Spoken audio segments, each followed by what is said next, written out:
ಎಲ್ಲರಿಗೂ ನಮಸ್ಕಾರ. ಈಗಾಗಲೇ ಶಿಕ್ಷಕರ ನೇಮಕಾತಿಯ ಬಗ್ಗೆ ಘೋಷಣೆಯನ್ನು ನೀವು ನೋಡಿದ್ದೀರಿ. ಎಷ್ಟು ಕೊಟ್ಟಿದ್ದಾರೆ ಟೈಮ್ ಅಂದರೆ 100 ದಿನಗಳ ಟೈಮನ್ನು ನಮ್ಗೆ ಕೊಟ್ಟಿದ್ದಾರೆ ಅಥವಾ ಮಿತಿಯನ್ನು ಕೊಟ್ಟಿದ್ದಾರೆ ಅಂತ ಹೇಳ್ಬೋದು. ಕೇವಲ 3 ತಿಂಗಳಲ್ಲಿ ಈ ಒಂದು ಕಾಲ್ಫಾರ್ಮು ಆಯಿತು, ಪರೀಕ್ಷೆನೇ ಆಯಿತು. ಮತ್ತು ಏನಪ್ಪ ಅಂದ್ರೆ ಈ ಶೈಕ್ಷಣಿಕ ಸಾಲಿನ ವರ್ಷದಲ್ಲಿ ಎಲ್ಲ ಟೀಚರ್ಸು ಆಯಾ ಸ್ಕೂಲ್ಗಳಿಗೆ ಹೋಗಿ ತಮ್ಮ ವೃತ್ತಿಯನ್ನು ಪ್ರಾರಂಭಿಸಬೇಕು ಅಂತ ಹೇಳಿ ಹೇಳಿಕೆಯನ್ನು ನೀಡಿದ್ದಾರೆ. ಇಷ್ಟು ಬೇಗ ಏನಪ್ಪ ಅಂದ್ರೆ ಘೋಷಣೆ ಆಗುತ್ತೆ ಅನ್ನೋದು ಯಾರಿಗೂ ಗೊತ್ತಿರಲಿಲ್ಲ. ಆಗಲ್ಲ ಅಂತೇಳಿ ಅಂತ ಇದ್ದರು. ಆದರೆ ಒಂದು ಶುಭ ಸೂಚನೆ ಅಂತೇಳಿ ಹೇಳ್ಬೋದು. ಕೆಲವೊಂದೇನು ಸಾಕಷ್ಟು ಜನ ಏನಪ್ಪ ಅಂದ್ರೆ ಹೋಪನ್ನೇ ಕಳ್ಕೊಂಡು ಬಿಟ್ಟಿದ್ವಿ, ಆಗಲ್ಲ ಇದು ಕಾಲ್ಫಾರ್ಮ್ ಆಗಲ್ಲ ಅಂಥೇಳಿ. ಆದರೆ ಆಗುತ್ತೆ ಅಂಥೇಳಿ ಏನಪ್ಪ ಅಂದ್ರೆ ಹೇಳಿದ್ದಾರೆ. ಅತ್ಯಂತ ಒಂದು ಸಂತೋಷ ದಿನ ಅಂತ ಹೇಳ್ಬೋದು, ಘೋಷಣೆ ಆಗಿದ್ದ ದಿನ. ಆದರೆ ಇನ್ನೂ ಯಾವ್ಯಾವ ಪಿ ಎಸ್ ಟಿ ಆರ್ ಆಗಲಿ ಅಥವಾ GPSTR ಆಗಲಿ ಅಥವಾ HSTR ಆಗಲಿ ಎಷ್ಟೆಷ್ಟು ಪೋಸ್ಟು ಅನ್ನೋದು ಇನ್ನೂ ಹೇಳಿಲ್ಲ. ಇನ್ನೊಂದು ವಾರದಲ್ಲಿ ಏನಪ್ಪ ಅಂದ್ರೆ ಅಪ್ಲಿಕೇಶನ್ ಸ್ಟಾರ್ಟ್ ಆಗುತ್ತೆ ಅಂತ ಹೇಳಿದ್ದಾರೆ. ನಮ್ಮ ಕೈಯಲ್ಲಿ ಇರ್ತಕ್ಕಂಥ ದಿನಗಳು ಏನಪ್ಪ ಅಂದ್ರೆ 3 ತಿಂಗಳ ಅವಧಿ ಮಾತ್ರ. ಯಾರು ಭಯ ಪಡಬೇಕಾಗಿಲ್ಲ. ಅಂದರೆ 1 ವೀಕಲ್ಲಿ ಕಾಲ್ ಆಗುತ್ತೆ ಅಂತ ಹೇಳಿದ್ದಾರೆ ಅಷ್ಟೇ. ಕಾಲ್ ಆದಮೇಲೆ ಏನಪ್ಪ ಅಂದರೆ ಗೊತ್ತಾಗೋದು. ಯಾರು ಭಯ ಪಡಬೇಕಾಗಿಲ್ಲ. ಯಾಕಂದರೆ ನಾವು ಈಗಾಗಲೇ ಕೆಲವೊಂದು ಜನ ಆಗಲ್ಲ ಅಂಥೇಳಿ ಓದೋದೇನೆ ಬಿಟ್ಟಿದ್ರು.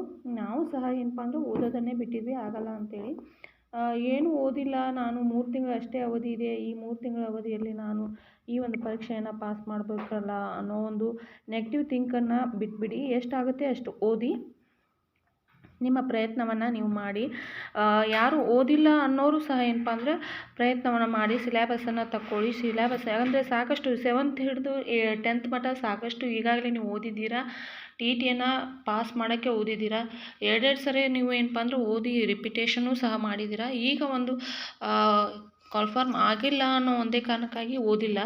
ಆದರೆ ನಾವು ಒಂದು ಸರಿ ಅದನ್ನು 6th ಇಂದ 10th ಮಟ್ಟ ಕಣ್ಣು ಆಡಿಸಿದ್ರೆ ಮುಗೀತು. ಉಳಿದಿದ್ದು ಯಾವ್ಯಾವ ಸಬ್ಜೆಕ್ಟ್ಗೆ ನಾವು ಎಷ್ಟೆಷ್ಟು ದಿನಗಳನ್ನು ನಾವು ಹಾಕೊಂಡು ಎಷ್ಟೆಷ್ಟು ರಿವಿಷನ್ ಮಾಡಬೇಕು. ರಿವಿಷನ್ ಮಾಡೋಕ್ಕಿಂತ ಮುಂಚೆ ಏನಪ್ಪ ಅಂದ್ರೆ ರಿವಿಷನ್ ಮಾಡಿದ ತಕ್ಷಣ ಕ್ವಶನ್ ಪೇಪರ್ ಬಿಡಿಸೋದನ್ನು ಮರಿಬೇಡಿ. ಕ್ವಶನ್ ಪೇಪರನ್ನು ಬಿಡಿಸಿ. ಯಾಕಂದರೆ ಕ್ವಶನ್ ಪೇಪರ್ ಬಿಡಿಸೋದು ತುಂಬ ಮುಖ್ಯವಾಗಿರ್ತೈತಿ. ಕ್ವಶನ್ ಪೇಪರ್ ಬಿಡಿಸೋಕ್ಕಿಂತ ನಮಗೆ ಯಾವ ರೀತಿಯಾಗಿ ವಿವರಣೆಯನ್ನು ಕೊಡಬೇಕು, ಫಸ್ಟ್ GPSTR ಎಕ್ಸಾಮನ್ನು ಬರ್ತಿರ್ತಕ್ಕಂಥವ್ರು ಯಾವ ರೀತಿಯಾಗಿ ವಿವರಣೆಯನ್ನು ಕೊಡಬೇಕು. ಅಲ್ಲಿ ಕೆಲವೊಂದು ಪ್ರಶ್ನೆಗಳಿರ್ತಾವೆ, 3-4 ಅಂಕಗಳ ಪ್ರಶ್ನೆಗಳಲ್ಲಿ ವಿವರಣೆಯೊಂದಿಗೆ 30 ಪದಗಳೊಂದಿಗೆ ವಿವರಣೆಯನ್ನು ಕೊಡಿ, 40 ಪದಗಳೊಂದಿಗೆ ವಿವರಣೆ ಕೊಡಿ ಅಂತೇಳಿ ಅಂಕಗಳ ಆಧಾರದ ಮೇಲೆ ಪ್ರಶ್ನೆಗಳನ್ನು ಕೇಳ್ತಾರೆ. ಅಥವಾ ಪದಗಳನ್ನು ನಾವು ಅಷ್ಟೇ ಬರಿಬೇಕಾ, ಅದಕ್ಕಿಂತ ಹೆಚ್ಚು ಬರಿಬೇಕಾ ಅನ್ನೋದು ಕೆಲವರ ಗೊಂದಲ ಆಗಿರುತ್ತೆ. ಹೀಗಾಗಿ ನಾವು ಏನು ಮಾಡಬೇಕಪ್ಪ ಅಂದ್ರೆ ಒಂದು ನಮಗೆ ಮಾರ್ಗದರ್ಶಕ ಪುಸ್ತಕವೂ ಬೇಕಾಗುತ್ತೆ. ಆ ಒಂದು ಸಮಯದಲ್ಲಿ ಮಾರುಕಟ್ಟೆಯಲ್ಲಿ ಈಗಾಗಲೇ ಬಿಡುಗಡೆಯಾಗಿವೆ ಸಾಕಷ್ಟು ಪುಸ್ತಕಗಳು. GPSTR ಒಂದು ಕ್ವಶನ್ ಪೇಪರ್ ಬುಕ್ಲೆಟ್ಗಳು ಬಿಡುಗಡೆಯಾಗವೆ. ಅದರಲ್ಲಿ ನಮಗೆ ಇಷ್ಟವಾಗಿರ್ತಕ್ಕಂಥ ಪುಸ್ತಕ ಯಾವುದಪ್ಪ ಅಂದರೆ GPSTR ಗಡೇಕರ್ ಅವರ ಪುಸ್ತಕ. ಸಾಮಾನ್ಯ ಭಾಷಾ ಸಾಮರ್ಥ್ಯನೂ ಇದೆ ಮತ್ತು ಆಂಗ್ಲ 25 ಮಾರ್ಷನ ಆಂಗ್ಲ ಭಾಷೆಯ ಪುಸ್ತಕವೂ ಇದೆ ಮತ್ತು ಸಮಾಜ ವಿಜ್ಞಾನ ಪುಸ್ತಕವೂ ಇದೆ. ಯಾವುದು ನಿಮಗೆ ಬೇಕಾಗಿರುತ್ತಲ್ಲ ಅದನ್ನು ನೀವು ಏನಪ್ಪ ಅಂದರೆ ಈ ಒಂದು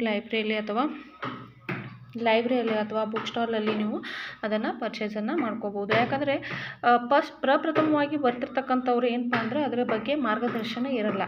ಅದಕ್ಕಾಗಿ ನೀವು ಏನಪ್ಪ ಅಂದರೆ ಒಂದು ಪುಸ್ತಕ ಏನಪ್ಪ ಅಂದರೆ ಎಲ್ಲ ಸಿಲೆಬಸ್ ಗೊತ್ತಿದೆ ಅಂತೇಳಿ ನಾನು ತಿಳ್ಕೊತೀನಿ. ಎಲ್ಲರಿಗೂ ಸಿಲೆಬಸ್ಸನ್ನು ಈಗಾಗಲೇ ನಾವು ನೋಡ್ಕೊಂಡಿರ್ತೀವಿ. ಸಾಕಷ್ಟು ಏನಪ್ಪ ಅಂದರೆ ಪ್ರಾಕ್ಟೀಸು ಮಾಡಿರ್ತೀವಿ. ಆದರೆ ಕಾಲ್ಫಾರ್ಮ್ ಆಗಲ್ಲ ಅನ್ನೋ ಒಂದು ನೆಗ್ಲೆಕ್ಟಿಂದ ಸ್ವಲ್ಪ ಏನಪ್ಪ ಅಂದರೆ ಅಷ್ಟೇನು ಹೆಚ್ಚಿನ ರೀತಿಯಲ್ಲಿ ಓದಿರಲಿಲ್ಲ. ಆದರೆ 3 ತಿಂಗಳ ಅವಧಿ 300 ತಾಸುಗಳನ್ನು ನಾವು ಅಂದ್ಕೊಂಡು ಓದಬೇಕಾಗುತ್ತೆ. ಯಾಕಂದರೆ ಇದೇ ಟೈಮಲ್ಲಿ ನಮ್ಮ ಸಾಮರ್ಥ್ಯವನ್ನು ನಾವು ತೋರಿಸ್ಕೋಬೇಕಾಗುತ್ತೆ. ಪ್ರಯತ್ನ ಮಾಡಿ ಸೋತರೆ ಏನು ಪರವಾಗಿಲ್ಲ. ಪ್ರಯತ್ನ ಮಾಡದೆ ಸೋತರೆ ಏನಪ್ಪ ಅಂದರೆ ಅದು ನಮ್ಮನ್ನೇ ನಾವು ಏನಪ್ಪ ಅಂದರೆ ಶಿಕ್ಷಿಸ್ಕೊಂಡಂಗೆ ಆಗುತ್ತೆ. ಅಂದರೆ ಜೀವನ ಪರ್ಯಂತ ನೋವನ್ನು ನಾವೇ ಪಡ್ಕೋಬೇಕಾಗತ್ತೆ ಅಂತ ಹೇಳ್ಬೋದು. ಹಾಗಾಗಿ ಏನಪ್ಪ ಅಂದರೆ GPSTR ಏನಪ್ಪ ಅಂದ್ರೆ ಇದು ಕನ್ನಡ ತೊಗೊಂಬಂದಿದ್ದೀನಿ.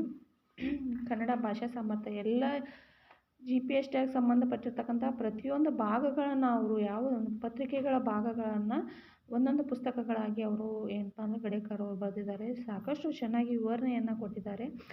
ನಾವು ನೋಡ್ರಿ ಇಲ್ಲಿ ಎಲ್ಲ ಕ್ವಶನ್ ಪೇಪರ್ಗಳನ್ನು ಪ್ರತಿಯೊಂದು ಕ್ವಶನ್ ಪೇಪರ್ಗಳು ನಾವು ಇಲ್ಲಿ ಕಾಣ್ಬೋದು. 2022ರಿಂದ ಇದು 2019ರಿಂದ 2022ರವರೆಗಿನ ಕ್ವಶನ್ ಪೇಪರ್ಗಳು ಈ ಒಂದು ಬುಕ್ಲೆಟಲ್ಲಿವೆ. ಹಾಗೆ ನಮ್ಮ ಯಾವ್ಯಾವ ಸಬ್ಜೆಕ್ಟ್ ಇದಾವಲ್ಲ ಆ ಸಬ್ಜೆಕ್ಟದು ನಾವು ಏನಪ್ಪ ಅಂದ್ರೆ ತೊಗೊಂಬಂದು ಓದ್ಬೋದು ಅಂತ ಹೇಳ್ಬೋದು. ಒಂದು ಐಡಿಯಾ ಬೆಳೆಯುತ್ತೆ ಕ್ವಶನ್ ಪೇಪರ್ ಯಾವ ರೀತಿಯಾಗಿ ತೆಗಿತಾರೆ ಅಥವಾ ಕ್ವಶನ್ಗಳು ಯಾವ ರೀತಿಯಾಗಿ ಬೀಳುತ್ತೆ ಅನ್ನೋದು ಒಂದು ಐಡಿಯಾ ಬೀಳುತ್ತೆ ಅಂತ ಹೇಳ್ಬೋದು.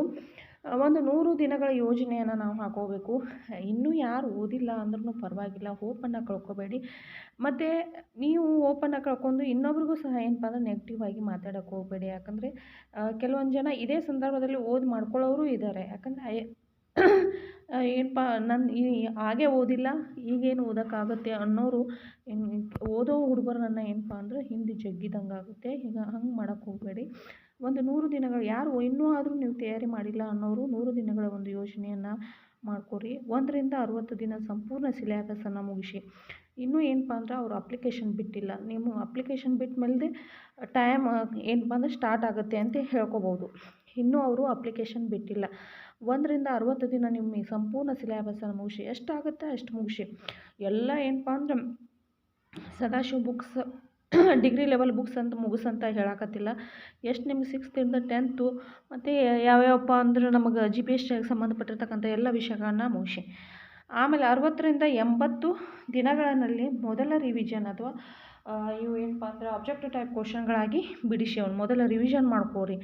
ಆಮೇಲೆ 81ರಿಂದ 90 ದಿನ ಮಾಕ್ ಟೆಸ್ಟ್ಗಳನ್ನು ತೊಗೋರಿ.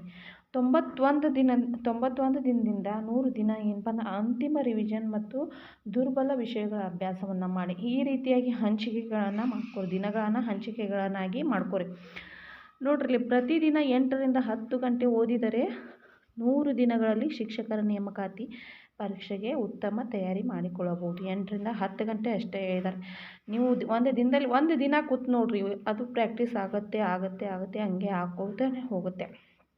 ನಾವು ಮನಸ್ಸು ಮಾಡಿದರೆ ಏನು ಬೇಕಾದರೂ ಮಾಡ್ಬೋದು. ಕೆಲವೊಂದು ಜನ ಕೇಳ್ತಾ ಇದ್ದೀರಾ, ನಾವು ಆಗಲೇ ಓದಿಲ್ಲ, ಇನ್ನು 3 ತಿಂಗಳಲ್ಲಿ ಓದಿ ಏನು ಮಾಡ್ಬೋದು, ತುಂಬ ಕಾಂಪಿಟೇಷನ್ ಇದೆ, ಧಾರವಾಡ ಬೆಂಗಳೂರಲ್ಲಿ ಸಾಕಷ್ಟು ಹಗಲು ರಾತ್ರಿ ಓದಿದ್ದಾರೆ ಅಂಥೇಳಿ. ಯಾಕೆ ನಿಮ್ಮ ಮೇಲೆ ನಿಮಗೆ ಇದು ಏನಪ್ಪ ಅಂದ್ರೆ ಆತ್ಮವಿಶ್ವಾಸ ಇದ್ದರೆ 100 ದಿನಕ್ಕೆ 60 ದಿನಗಳಲ್ಲಿ ಸಹ ಏನಪ್ಪ ಅಂದ್ರೆ ನೀವು ಮಾಡಿ ತೋರಿಸ್ಬೋದು. ಅದಕ್ಕೆ ಪ್ರಯತ್ನ ಮಾಡಲಾರ್ದೆ ಏನಪ್ಪ ಅಂದರೆ ಮಾತಾಡಬಾರ್ದು. ಪ್ರಯತ್ನ ಮಾಡಿ ನೋಡಿ ಅಂಥೇಳಿ ನಾನು ಈ ಒಂದು ವಿಡಿಯೋದಲ್ಲಿ ಹೇಳ್ತೀನಿ. 100 ದಿನಗಳ ಯೋಜನೆಯನ್ನು ಹಾಕಿಕೊಳ್ಳಿ. ದಿನನಿತ್ಯ 8ರಿಂದ 10 ಗಂಟೆಗೆ ಇನ್ನೂ 2 ಗಂಟೆ ಎಕ್ಸ್ಟ್ರಾ ಓದಿದರೆ ಏನಾಗಲ್ಲ. ಇನ್ನೂ 2 ಗಂಟೆ ಎಕ್ಸ್ಟ್ರಾ ಓದಿ ನಿಮ್ಮ ಸಿಲೆಬಸನ್ನು ಮುಗಿಸಿ ಅದನ್ನು ರಿವಿಷನ್ ಮಾಡಿ. ಮುಗಿಸೋದಷ್ಟೇ ಅಲ್ಲ, ರಿವಿಷನ್ ಮಾಡ್ಕೊಳ್ಳಿ. ಒಳ್ಳೆ ರೀತಿಯ ಫಲಿತಾಂಶ ಬಂದೇ ಬರುತ್ತೆ ಅಂತೇಳಿ ನಾನು ಈ ಒಂದು ವಿಡಿಯೋದಲ್ಲಿ ಹೇಳ್ತೀನಿ. ದಯವಿಟ್ಟು ಓದುತ್ತಿದ್ದವ್ರಿಗೆ ಏನಪ್ಪ ಅಂದರೆ ನೆಗೆಟಿವ್ ಆಗಿ ಇದು ಆಗಲ್ಲ ಅಂತೇಳಿ ಹೇಳಕ್ಕೆ ಹೋಗ್ಬೇಡ್ರಿ. ಇನ್ನಷ್ಟು ಪ್ರೋತ್ಸಾಹ ಮಾಡಿ, ಆಗುತ್ತೆ ಅನ್ನೋ ಒಂದು ಹೋಪನ್ನು ಕೊಡಿ. ಖಂಡಿತವಾಗ್ಲೂ ಅವರು ಸಹ ಹುಮ್ಮಸ್ಸಿನಿಂದ ಓದೋಕ್ಕೆ ಏನು ಮಾಡ್ತಾರಪ್ಪ ಅಂದ್ರೆ ಪ್ರಯತ್ನವನ್ನು ಮಾಡ್ತಾರೆ. ಎಲ್ಲರಿಗೂ ಒಳ್ಳೆಯದಾಗಲಿ. ನಿಮ್ಮ ಒಂದು ಪ್ರಯತ್ನವನ್ನು ಸ್ಟಾರ್ಟ್ ಮಾಡಿ. ಇಂದಿನಿಂದಲೂ ಸಹ ಏನಪ್ಪ ಅಂದರೆ ಓದ್ರಿ ಅಂತೇಳಿ ನಾನು ಈ ಒಂದು ವಿಡಿಯೋದಲ್ಲಿ ಹೇಳ್ತೀನಿ. ನಮಸ್ಕಾರ.